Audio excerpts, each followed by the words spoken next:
Okay, we're going to get started here because we want to get you guys out after the 2:40 bell, but before 3 o'clock here as well. On the website, we have the classroom tours link, remember, and anyone who you saw today in the classroom is the links to their resources, so you can go there and check that out there too as well. And then below that, underneath the green row, you can see our teacher panelists that are there and the resources that they have produced for their classroom. Not every single part of their lives, but a lot of stuff there too as well. So that is there for your viewing pleasure, as well as, like for example, virtual PE. You might be interested in what the heck does virtual PE look like. It's inside of Moodle, but we did open up to guests, so you can log into guests, and it'll get you into that course. And you can kind of peruse through the virtual physical education course. The same thing goes for the virtual driver's ed, virtual health, and the virtual accelerated summer geometry.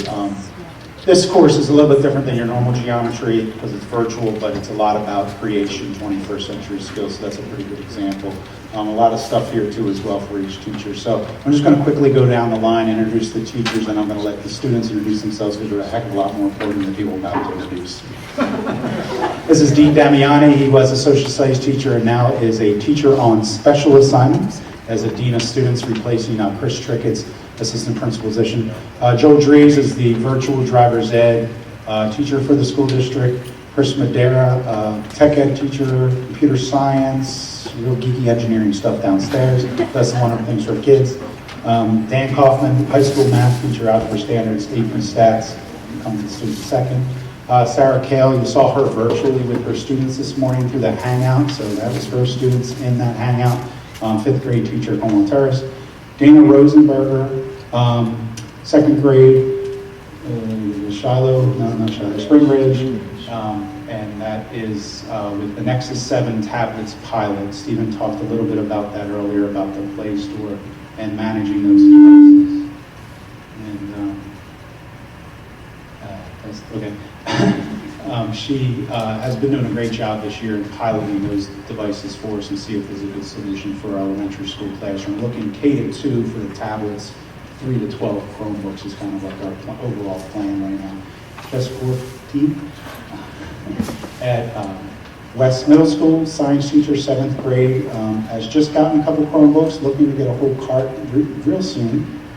And has really done a bang-up job on getting her stuff on Google Apps, using Google Sites, using Google Docs, etc. Pete Granella, virtual everything.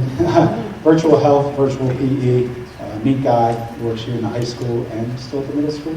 One class, yes, we do a virtual class. Okay, so he's working there.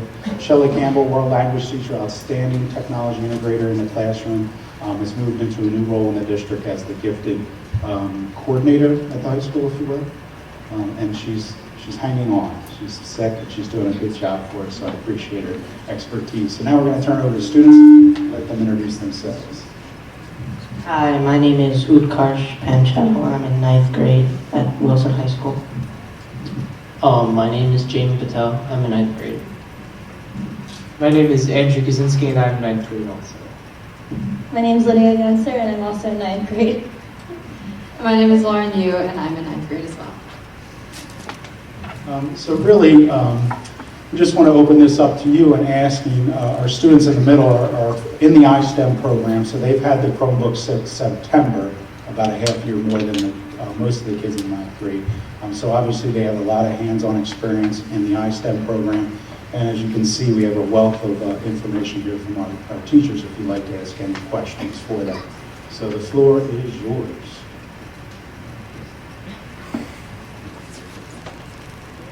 Anything you may have seen on the tour or anything like that.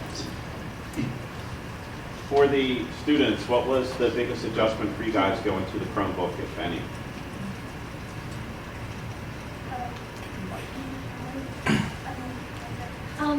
I just thought it was really kind of difficult to transition math-wise into the Chromebook. Okay, cool. Okay. So it was kind of hard to transition, into math with the Chromebook because you're so used to doing it on paper, writing out all the equations, and then when you get worksheets that are virtual, and then they're telling you to solve the equation like on the computer. I thought that was kind of new and like interesting to transition from. Additionally, with the math, what I found that was really neat to do, you can do subscript and superscript. So if you're saying like 2 to the second power or 2 to whatever power, you can just do shortcuts on the keyboard, which allows you to do superscript.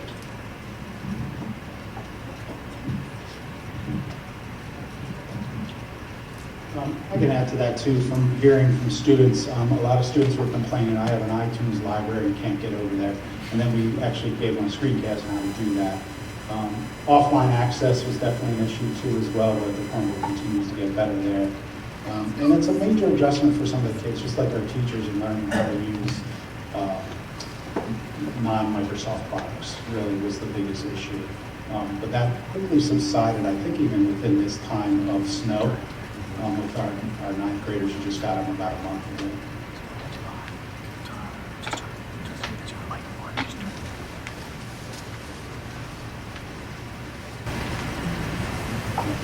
For the students and for the teachers, how do you feel, is it much of a difference with online learning, having that maybe a traditional setting? Do you feel more challenged, less challenged, versus like having a teacher in the room being able to answer questions and maybe having opportunities to work online independently? What's your thought process with that?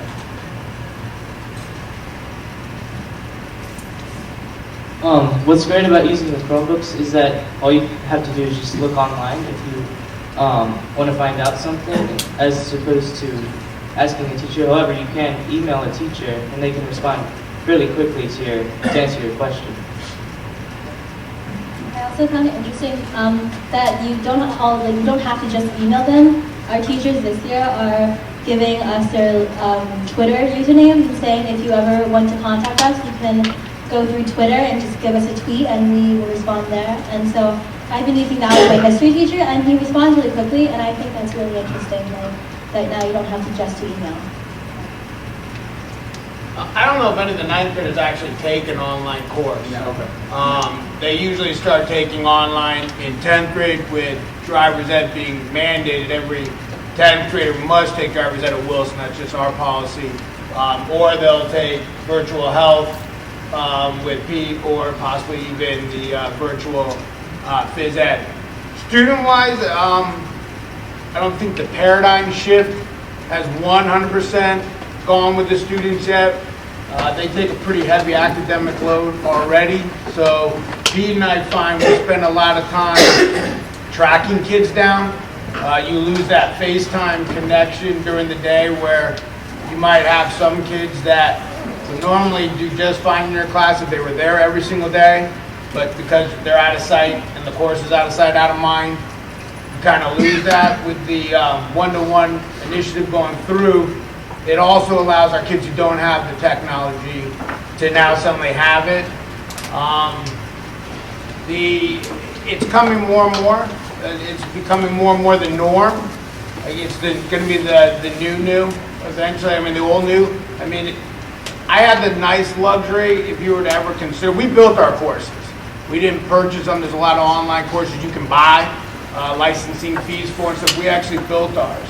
And I had the most ideal way of doing it. Pete, unfortunately, he didn't. I got to pilot mine while still teaching in the classroom. I saw my kids quarterly before we went online. So during the first, second, third quarter, I was working with Moodle, building the course. Fourth quarter, they piloted it. Even though I was in the classroom with them, they were taking it online. And what was great about that was all the questions I got first and third period were fixed. By the time they got to 8th period, I could go and make changes. And then we went live in a summer school, an accelerated group. I got all the gifted kids, went accelerated with them in the summer when I wasn't there, till we went full next year. And the nice thing was, I finally then had a partner. Pete came in, and we looked at our courses, and they were completely different. And one of the things that we kind of thought about was, the more they're similar, the more they look alike. At least the navigation through a course is much easier. So we've collaborated over the past couple of years and really have kind of gotten rid of a lot of scrolls, went to blocks where you can see, if you scroll down just a tab, you can see all our units are placed right there, and then the units take them to their next set here where they have their lessons right there, so the navigation's a lot more similar. We used icons because they're so used to app icons and stuff to kind of put tiles in to say this is your assessment. They all look the same, and went from there. You hear mixed comments from kids. Some say they hate it because it requires a lot of reading on their part, and a lot of times when they ask us questions, we just simply say, did you read it? Because bottom line, they did. So it is a lot more, ownership on their part for it. What Joel was talking about is we've experienced, this is my 7th year now. I was the first one they said, would you like to create a virtual health class? And I said, yeah, we'll give it a shot about 7 years ago. And it's evolved a great deal in the last 7 years. What we really have done, and at the beginning, I think we're having almost 50% of our kids fail at the very beginning. Probably, just because we just have a lot of issues of how do we motivate them? How do we put resources there to help them out? How do we have that safety net to catch those kids that are falling through and not doing what's going on? And we spent probably last year, that was our goal, how do we make sure that children don't fall through the net? And we created a whole resource, how we communicate with mom and dad, where are all the resources, how do we track them down, how do we express our concerns and communicate with them. And over the last year, we've got to the point, I think we're up to about 90%, 85, 90% of our children are passing class. The biggest difference between a virtual class, as Jules said, and a regular class is I still teach a couple regular ed health classes. Those students are there. When I give a test, I can give them enough information and do enough activities with them. They're going to get 75 to 85% at least. They don't even try. But with a virtual class, they don't log on and take the test. It's zero. All right, it's not at 85%, it's a zero. So it's trying to create that shift where we're really, the biggest thing is you really need to communicate with mom and dad who's out there. All right, the students are nice, and it's good talking to them, and we pull them out of their classes, and we go through, and we have our books, and we show them everything. That's only a little bit of motivation. Calling home and talking to mom and dad, communicating with mom and dad are fantastic. Another resource that we do that helps out is we're lucky enough with our grading process, we set up automatic grading emails that get sent home every Sunday to the parents. And you can see on Monday morning that they've talked to the child already with that automatic resource. So the big thing is, even though there's not that face-to-face communication, as a virtual teacher, you really need to try to figure out how can you communicate effectively. Right? And that's our biggest key that we're really working on right now is how to communicate. What I really liked about the Chromebooks is that if you're working in a group, you could just, if the teacher makes a document and all you have to do is just type on it, you can share the document amongst your schoolmates because they have a Google account through Wilson already. You can just share the document with them and we can work simultaneously and we can type on there and share ideas easily. Static question for Sarah and Dana. Earlier in the presentation, you heard our high school principal talk about realizing what kids were doing at our elementary schools with technology and why now it was important to make sure our high school was getting ready. Sarah or Dana, maybe you can talk a little bit about how you're using the technology with the students in your classrooms and what you see they're able to do that certainly has an impact on what these kids are going to be doing when they get to high school. And Sarah, in your case, 3-4 years from now. Dana's case, the second grade or longer. Can everyone hear me without the mic? No? Yep. I prefer not to use it. I have a Moodle course set up too for my literacy center. So we have a part of Chromebooks and a part of Android tablets split amongst 4 5th grade classrooms. So I would get about 7 Chromebooks that my students can use. So one of my literacy centers is TechZone, and then at TechZone, they're actually working on some of these at high school, a virtual course, but they're doing it at the elementary level. So they're using the same Moodle, and they're going in and they're having online discussions, they're watching videos, they're reading, they're responding, they can take quizzes, and because I'm still in the classroom, I'm there, I can answer questions, I can help them, I'm transitioning them from like a partial virtual learning classroom to hopefully prepare them when they get to the middle school and the high school and these virtual classrooms are available, they feel more confident in the online learning component. Formative assessments are huge, it's so easy to create just like a little quiz that they can answer and it's submitted to you in 3 seconds. So many of the online programs grade them for you. You don't even have to worry about it, you get your results automatically. I actually use a lot in the second grade. I use a lot of screencasts, so just helping me with the time management piece of it.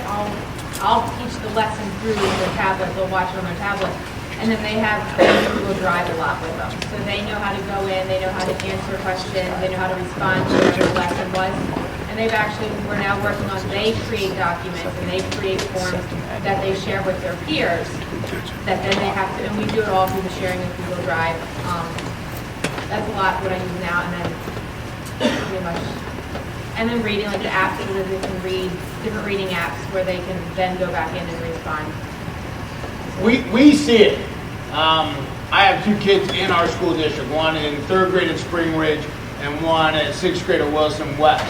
And I was sitting in some Google trainings early in the year with our initiative, and I was debating, should I get a Chromebook? We wanted a laptop, should I get one?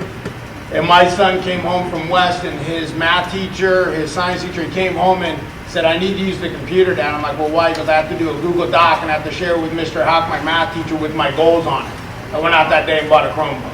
It solved my answer. Now I notice more and more as kids come up. I'm excited for next year. Our current 9th graders, when they come into 10th grade, they're going to run.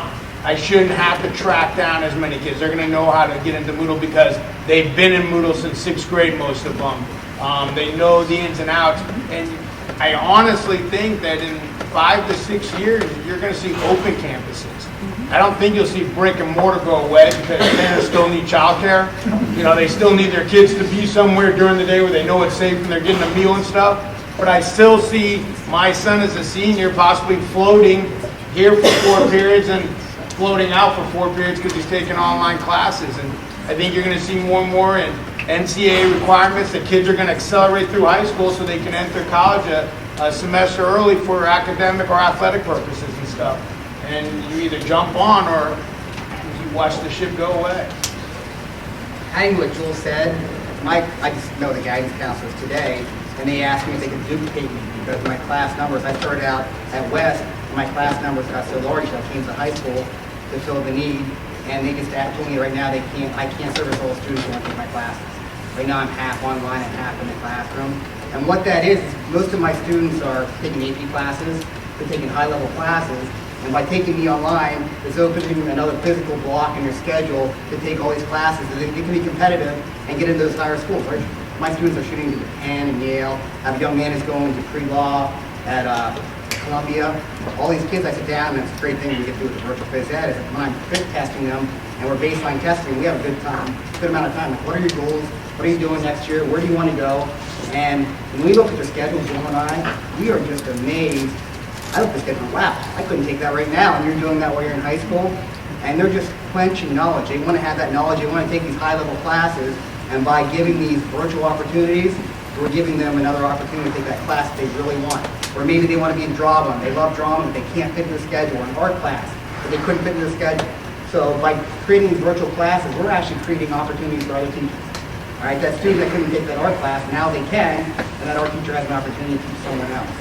So the great thing about virtual classes, again, is just giving kids opportunities, all right, and we're trying to give them the opportunity to succeed and get where they want to eventually at that college level.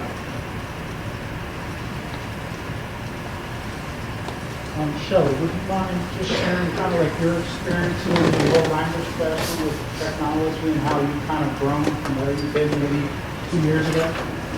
I told the group that was with me that Chris McCaffrey was the one that helped me more than anyone because I really wanted. You did. He's the one I could call and say, okay, I want to do this. How do I do it? And that's really how it started. There were things that I knew I wanted to try, and I wanted to do things differently, but I didn't always know how to do it. So he was a great resource for me in just introducing me to different tools.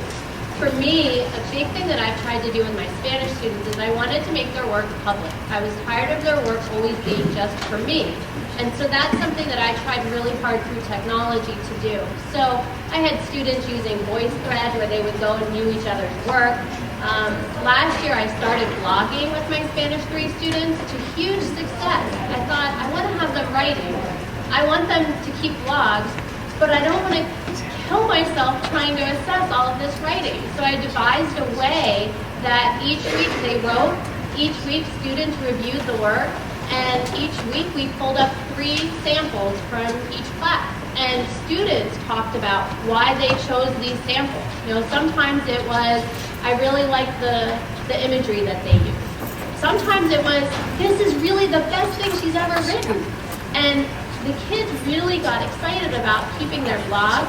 I didn't read them all. I didn't read every single one, but at the end of the year, that was what we went to use for an assessment. And find evidence in your blog that you are able to do these things. If they didn't have a blog, they couldn't do the assessment. So that was a really big success. This year, we've worked with creating stories. One of the big things we learned to do is tell stories and tell stories in class. So students just finished a book project using Story Jumper, where we're publishing and actually creating the book for the best books that the class selects. And then our target audience is ESL students in our district. And so the message is, you know, how to be successful in school. And then those students will actually get to give those books to some students who will benefit from them.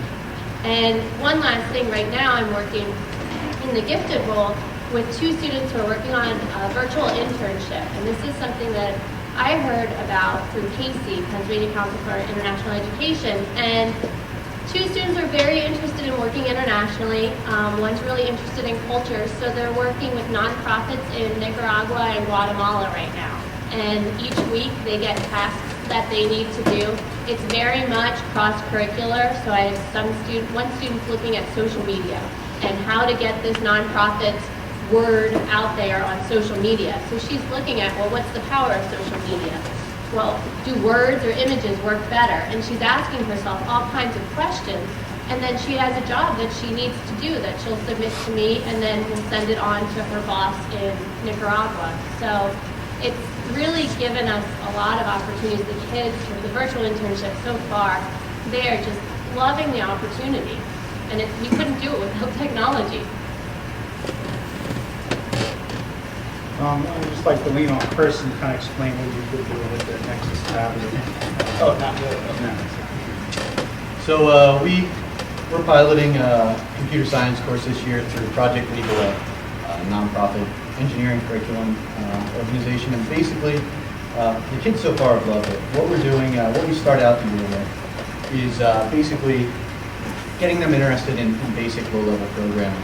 We move on to something called MIT's App Inventor, which the computer science kids at MIT basically developed this web-based software that allows kids to use object-oriented programming to create apps. And basically what that comes down to is, instead of just hard coding, writing out text, they're blocks that snap together like Legos. And it's a great introductory way to learn the basics of programming. You know, we eventually get into Python and hard coding and things like that. But the kids really get excited because we use these Nexus 7s. They love messing around with them. And we make apps like, here's an app where basically it's a drawing pad.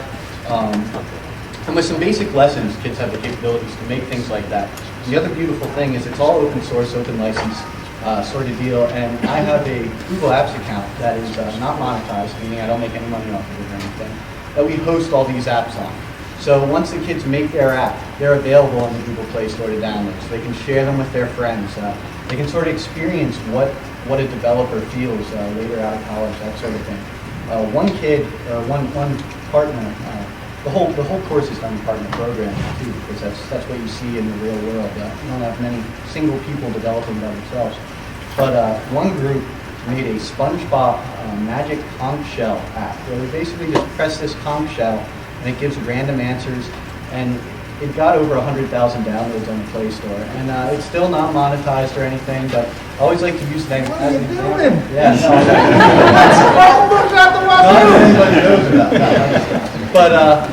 but they love it, and you know, it's a really cool experience for them. They love having the apps. I think it's great that they're getting this kind of experience too, because we're teaching them a skill that they didn't really learn before, and that's how to manage this wealth of information at their hands at all times. You know, how beautiful this is and how big of a distraction it can become at the same time. Because they're going to get jobs, and they're not going to have their employers say, you know, put your cell phone away.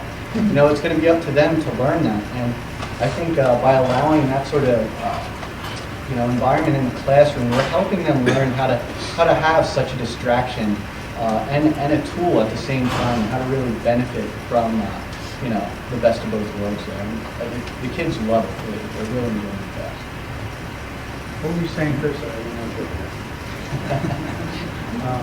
Let's knock it back down to Jess, unless we have questions for anyone, just interrupt me, but I figure that's good for people too.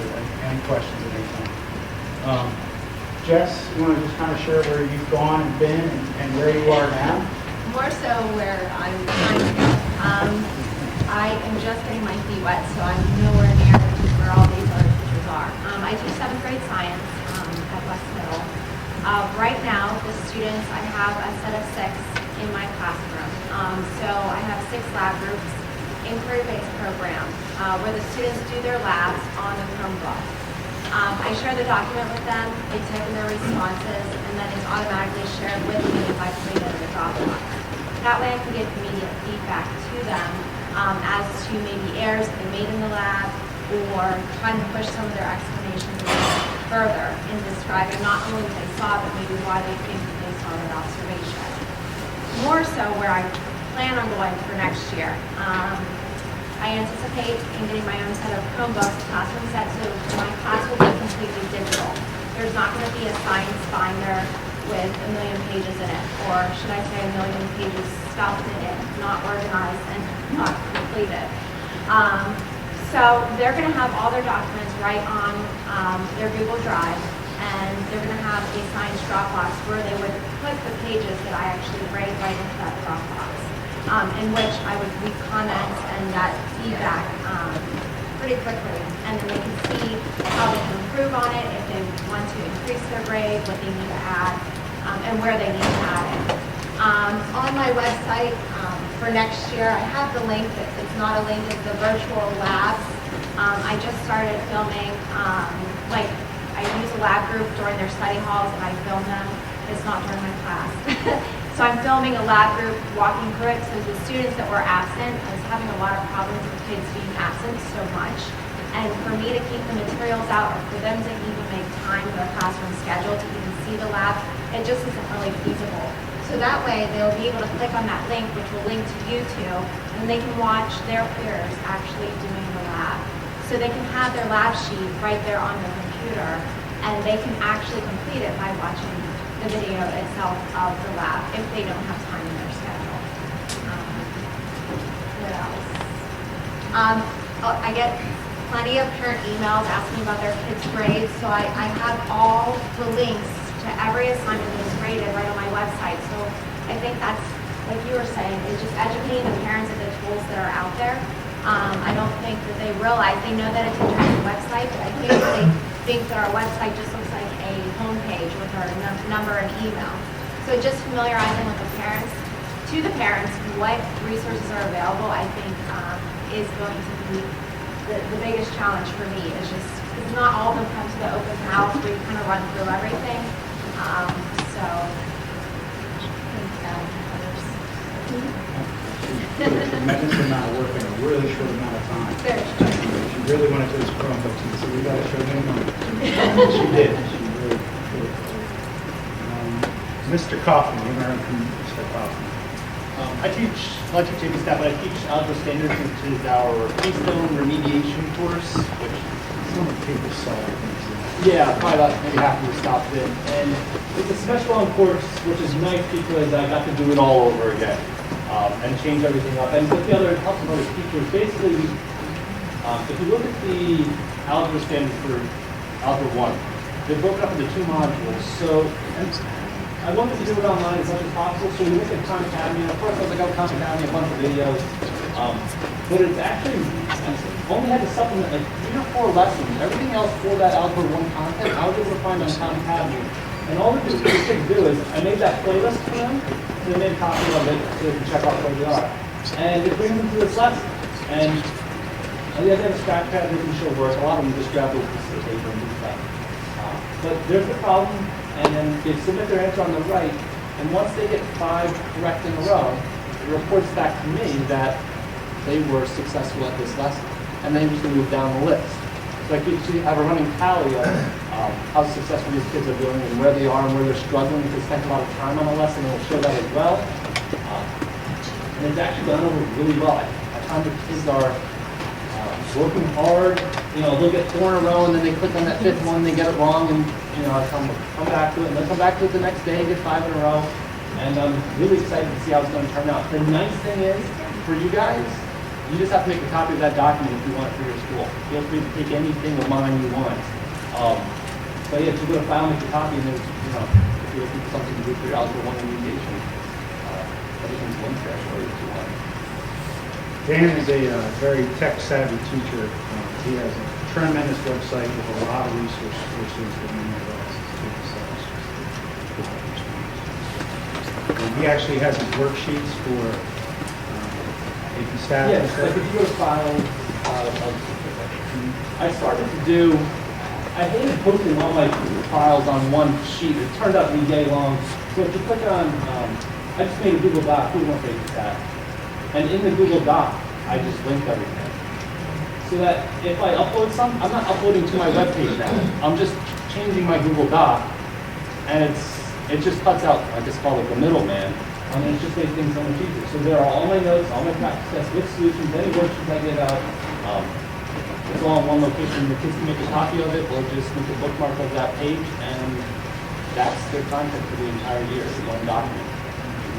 Dana sometimes even will have a QR code next to the problem of him solving that exact problem on YouTube, so kids can scan it and see Dana's.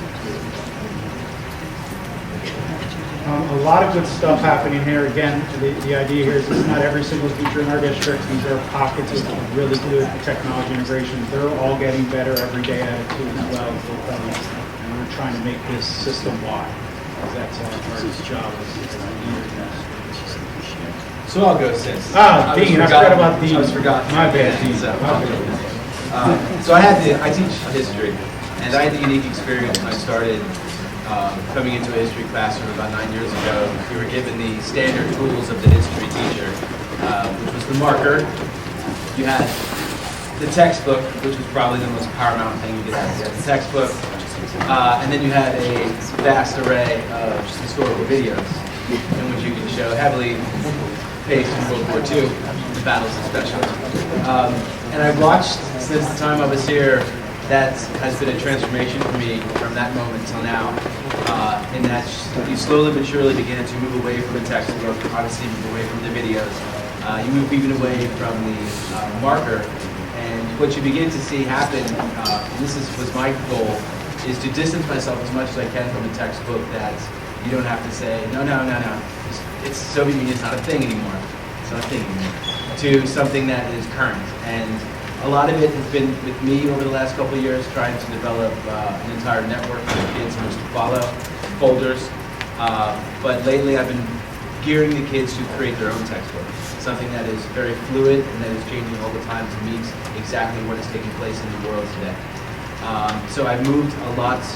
I moved far away from like traditional textbooks to more folders in which are updated. And I know at the history department we've been exploring ways, since history has seemed to be tied to a textbook so much over the years, to move away from that and have the students develop a textbook that can be built upon with each year going by. So I know recently we've been trying to search for ways in which to do that. So that's been one of my large goals this year. Also I use a lot of Google documents in terms of how students give me work, how I give them work. Did a lot of work in making sure my class did not use any paper this year, especially in the 9th grade class. So far I've been successful, so I have been shrinking to 1 paper for the 9th grade class. And the last thing I'll add, last summer, and the same thing with Pete was saying down there, I was able to teach an accelerated U.S. history class. Mostly for STEM kids coming in to their 9th grade year in order to, again, free up their schedule. So that was an interesting experience. I've always done remediation online, but to do an entire accelerated class in this short period of time was definitely a lot of work up front, but I think the kids really got a lot out of it, and it did free up their schedule. So that was something that was pretty nice as well. It is about 3 o'clock. I want to thank the panelists. Many of them probably can still stick around. Obviously, the leadership will stick around. And thanks to Stephen at Google for helping us out with this event. We really appreciate it. I hope we have you guys think about where you are in this journey. And again, the purpose of this symposium is to start to share ideas, and it's just our first step in this.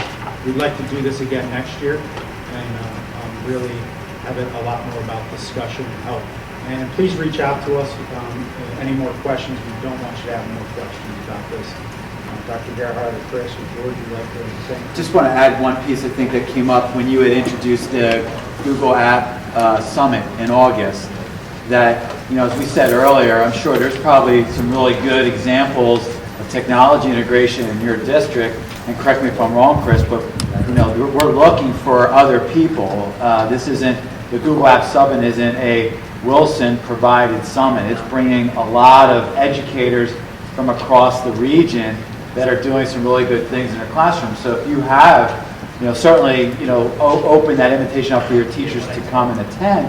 But at the same time, if there's teachers that serve as really good models and could add to the knowledge base and the practice base and want to lead some of the sessions in the summit, to reach out to Chris or if Rich is still here or not. But am I correct in that? Absolutely. We're looking to have someone like a Dan Kaufman team up with someone from Muhlenberg who's also a high school math teacher and get in a classroom and really dig down into good mathematical instruction and technology integration and help teachers kind of get started or kind of push them to that next level as well. So thanks for reminding me of that. Remember, there is a closing feedback form. You obviously don't have to do it right now, but it'd be great if you do it now. Remember, this site is available to you with everything linked on it. I really hope you had a good time today. I know it was a long day. You're probably tired. I know I am. But I really appreciated really good conversations that I had with a lot of you. Please feel free to lean on us as a leadership team. These teachers are fabulous. The students we have come to help you. But our teachers love to share things too as well, because again, we're all in this together for helping our students. So thanks again.